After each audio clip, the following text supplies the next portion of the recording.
Hey, this is Ludwig Kietzmann with Joystick. Today I'm with Mikael from Housemarque. So tell us about the Resogun. Just give me the quick explanation, because I think we're going to be doing a lot of flying and shooting at things. A lot of flying, a lot of shooting, two directions on a cylindrical world. So basically, it's a very classic arcadey shmup, shoot 'em up game, and you got a lot of difficulty levels and a couple of ships.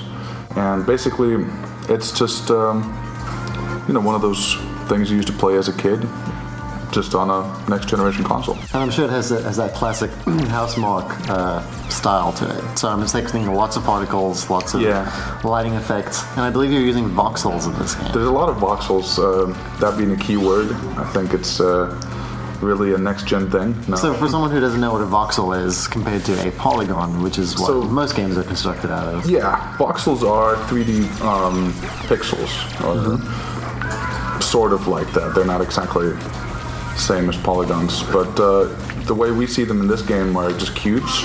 The whole game is made out of these cubes, and so the Housemarque designers went in, they got millions of cubes, and they started building the game by hand out of cubes. So basically, that's what happened. Our office is filled with Lego blocks right now. And it took us a long time. And the best part about building these things is when you destroy them in the end, right? I mean, just kick the constructions to pieces. So the whole level is made out of those voxels, and there's about approximately 10 million voxels per level. Actively in destruction, we can see about 200,000. So that's also, we have to emulate that in the office, so it's a lot of clutter. But yeah, it's one of those things that it's a whole new technology that we built in-house, and it's just been a lot of fun. At the end of the level, actually, we have this Armageddon sequence where you can see everything blow up. So really just showing off the PS4's technological potential there. So why voxels instead of polygons? Because we've had voxels in the past. We've had games like the Comanche series from Nova Logic and Outcast, which is a fan favorite PC action adventure game. Right. But not a popular technology. I don't think today's modern graphics hardware is really built to. No, exactly. So voxels. I think it was something that we want to go for a different visual style. We do like our retro stuff too. Yeah. Not just in influences, but also in technology and graphics looks. So I think it's a combination of all these things, and the fact that we did build engine. New technology based on the fact that voxels could be cool, then that's kind of a culmination of how Resogun came to be. We did start with the voxels in the beginning, so it's really the building blocks in many ways. So I noticed that you're boosting, you can boost through enemies. So that's sort of in the way that it worked in Super Stardust, where you can add to your multiplier by destroying enemies that way. Exactly. So here it's a method of moving around, of course, away from enemies or ramming through them. So it's probably the most used out of the special weapons in this game. You really need to kind of time your boosting. So all the time when you boost, if you hit enemies during the boost, it will recharge your boost again, so you can do that faster. And you're also rescuing people. Yes. Why do they deserve to be rescued? They're lonely humans captured by the enemies of the evil enemy bosses, and we need to rescue them to save humanity. But as any good space pilot knows, there has to be something in it for you. Right, exactly. There's going to be the future of the whole human race. I guess that's that's something. But then, if you look at there's a lot of extra supplies they're going to give you, especially extra lives, extra bombs. See now sounds worth it. Now I have a reason to save these people. There's a tangible asset that will be given at some point. Yeah. So exactly. So upgrading your basic weapon is something that's going to be not tied down to the humans. So you'll get your basic gun, which is different for every ship, will be upgraded regardless. But then with the humans, you can upgrade your overdrive, which is a special weapon, and of course extra lives and bombs and such. So it's more like a meta game. You're not required to save the humans, but it does help you quite a bit. And when you're working on one of these games, isn't it a challenge to be able to highlight objects and enemies and particles and all this stuff just in a way that you can still communicate what is going on Right. for the player, because at some point I'm sure it just becomes chaos and it's impossible to read. Exactly. So let's say for the last half a year we've had the game in a space where we've been able to play it pretty well, but that being said, balancing and polishing things out is all, of course, a huge task, and we've taken it as one of those things that we really need to work out. And it's taken us a long time to have not too much clutter, but just enough so people can really see what's going on. And yeah, the testers back home have gotten quite proficient at saving humans. So there's a lot of layers into the gameplay. The multiplier you can see on top of the screen. So you always need to be doing action, let's say killing enemies or rescuing humans to keep that multiplier going. Then to actually release the humans, you need to kill a set of enemies called the Keepers, which are green highlighted enemies, and that kind of sets off the whole loop of them getting saved from their prisons and then being able to rescue them. If you have some advice for people who are picking this up on launch day, what is sort of a good play style to adopt or a good strategy to keep in mind when you're playing this? Beyond just be shot. Yeah, I'd like to quote Dark Souls, Prepare to Die. It's one of those things that it's definitely a game that will give you different things for a long time. Don't expect to learn everything in a short while.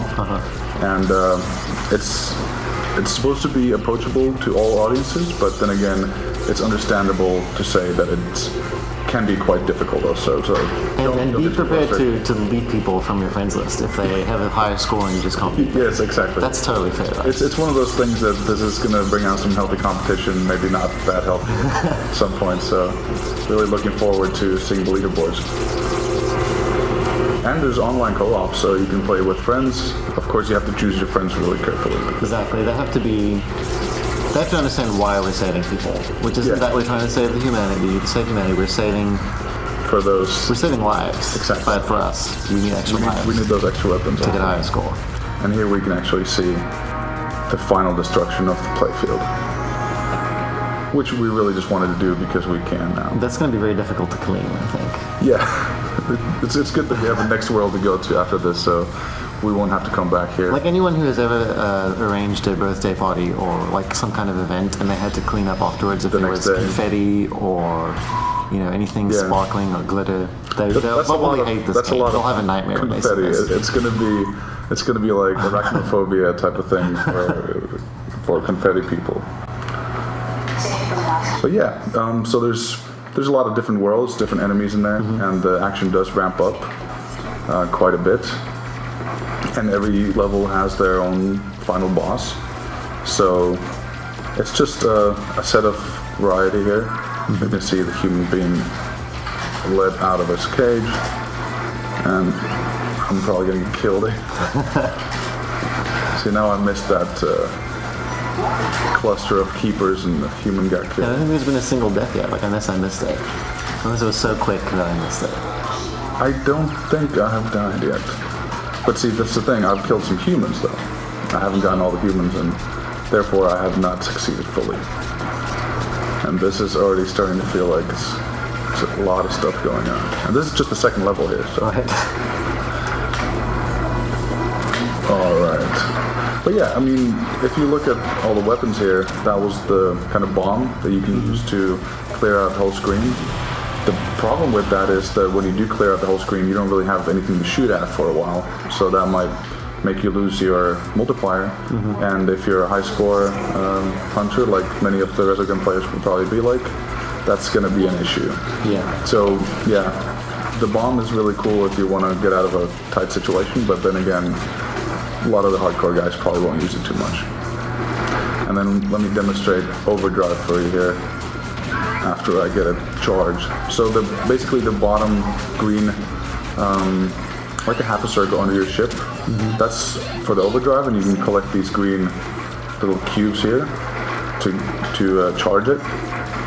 And the boost is on top, which you can see being depleted as we go on here. So let's try to get that overdrive Also, you can see the enemies are a bit different colors at some points. They do evolve, so if you don't kill them fast enough, they evolve into a lot nastier variation, some more than others, so sometimes you really want to kill those enemies first, which you know that will be really difficult when they let them be evolved. So a lot of layered strategy kind of stuff that I think people will get into the more they play. Let's try that overdrive. So there's like the ultimate kill everything weapon. This ship actually has quite a short overdrive, so every ship has different stats. And that includes different overdrives. Yeah, so there's speed, there's different length of overdrive. The overdrive effect is very similar, but then the different features of the weapon are different according to ship. So yeah, the homing missile type of weapon here actually helps quite a bit. Of course, directional shooting isn't as powerful due to that. Really fun shooter. I can't think clearly now that I'm in the zone. And also, I believe we're the only game so far with a throw human button, so that's our specialty. We'll try to make it a constant thing for a lot of games. Boosting here. And if you do boost and end it, there's like a sphere explosion around you.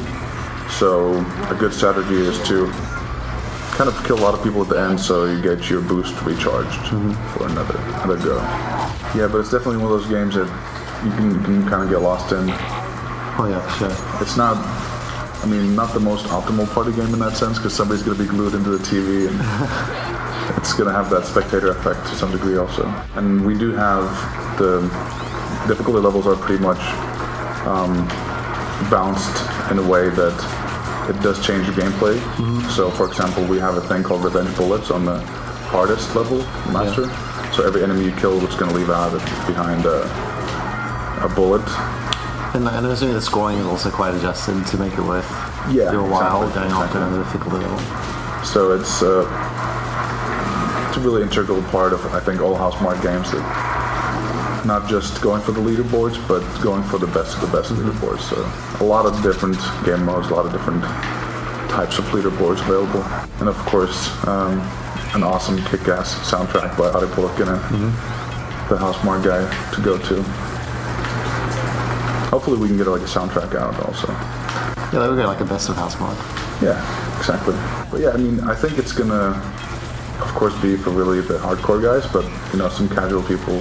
I like the fact that, even back in the days when they had these coin-operated arcade games, you could go in and play, and then other people would play for a lot more and get those high scores, but everybody can still try, and it's simple enough to understand.